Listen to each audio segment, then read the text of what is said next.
Live in relationship, पहले ये शब्द सुनकर लोग हैरान होते थे, लेकिन अब बदलते वक्त के साथ कल्चर आम हो गया है। ज्यादातर हाई सोसाइटीज में हमें ऐसे कपल्स देखने को मिलते हैं जिन्होंने अपने प्यार को कानून की शक्ल नहीं दी, लेकिन वो बिना शादी के एक छत के नीचे रहते हैं। आंकड़ा बताता है कि पिछले 10 साल में लिव इन रिलेशनशिप में रहने वालों की तादाद बढ़ी है, यानी कपल्स बिना शादी के एक साथ रहना पसंद कर रहे हैं।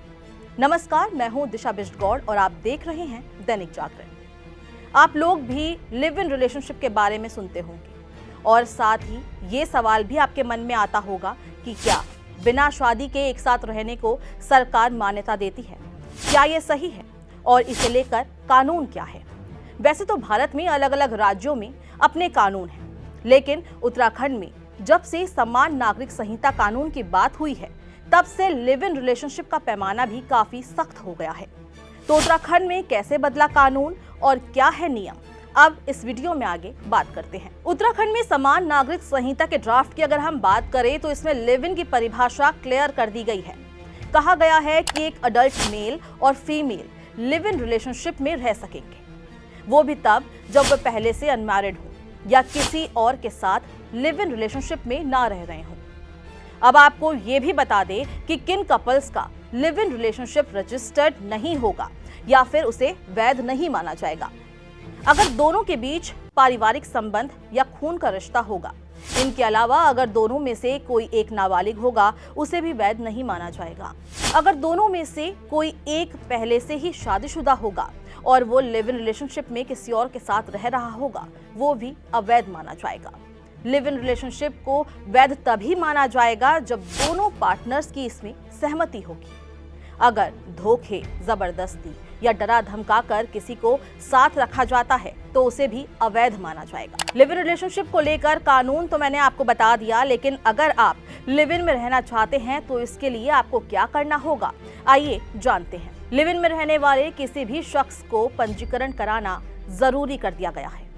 इसके साथ ही एक रजिस्टर्ड वेब पोर्टल पर आपको अपना लिव इन रिलेशनशिप स्टेटस को रजिस्टर करना होगा, जिसके बाद रजिस्ट्रार एक आपको रसीद देंगे। इसी रसीद के आधार पर वो कपल किराए के मकान पर रह सकता है, हॉस्टल ले सकता है या पीजी में भी वो रह सकता है। पंजीकरण करने वाले कपल की सूचना रजिस्ट्रार को उनके माता पिता या गार्जियन को भी देनी होगी। अगर आप लिव इन रिलेशनशिप में रहने के लिए गलत जानकारी देते हैं तो आपको ये मुसीबत में डाल सकता है। गलत जानकारी देने पर व्यक्ति को 3 महीने की जेल और 25,000 रुपए का जुर्माना या दोनों हो सकते हैं। लिव इन रिलेशनशिप को पंजीकृत नहीं करने पर भी अधिकतम 6 महीने की जेल हो सकती है, 25,000 रुपए का जुर्माना भी हो सकता है या दोनों का सामना करना पड़ सकता है। यहाँ तक कि पंजीकरण में 1 महीने से कम की भी देरी हुई तो 3 महीने की जेल हो जाएगी, 10,000 का जुर्माना लगेगा या दोनों भी आपको मिल सकता है। अब रजिस्ट्रेशन तो हो गया, लेकिन अब लिव इन में रहने वालों की बात कर लेते हैं। आपके पास क्या जिम्मेदारी होगी? लिव इन के दौरान पैदा हुए बच्चे को उसी कपल की जायज संतान माना जाएगा। इस बच्चे को बायोलॉजिकल चाइल्ड के सभी अधिकार मिलेंगे। किसी भी बच्चे को नाजायज नहीं माना जा सकेगा। बच्चों को माता पिता की विरासत में समान अधिकार भी मिलेगा। लिव इन में रहने के बाद आप एक दूसरे से अलग होने का फैसला अगर लेते हैं तो यह आसान नहीं होने वाला।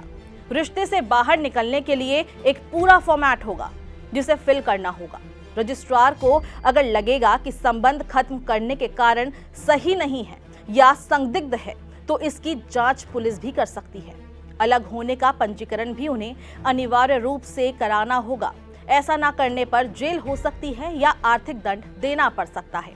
इसके अलावा अगर कोई महिला को उसका लिव इन पार्टनर छोड़ देता है तो वो मेंटेनेंस का दावा कर सकती है। पीड़ित महिला उस इलाके के कोर्ट में दावा कर सकती है जहां लिव इन रिलेशनशिप में रहने वाले आखिरी बार साथ रहे थे। अब यूसीसी के आने के बाद उत्तराखंड में कानून सख्त हो गए हैं। जो भी लिव इन में रह रहे हैं उनको इन सभी बातों का ध्यान रखना होगा, वरना जेल जाना पड़ सकता है। आप जरूर इन बातों का ध्यान रखें। इस वीडियो में बस इतना ही। अगर आपको ये वीडियो पसंद आई है, इसको लाइक और शेयर करें। देश और दुनिया के अपडेट्स के लिए और इस तरह की और वीडियोस के लिए दैनिक जागरण को आज ही सब्सक्राइब करें और बेल आइकन पर क्लिक करना ना भूलें।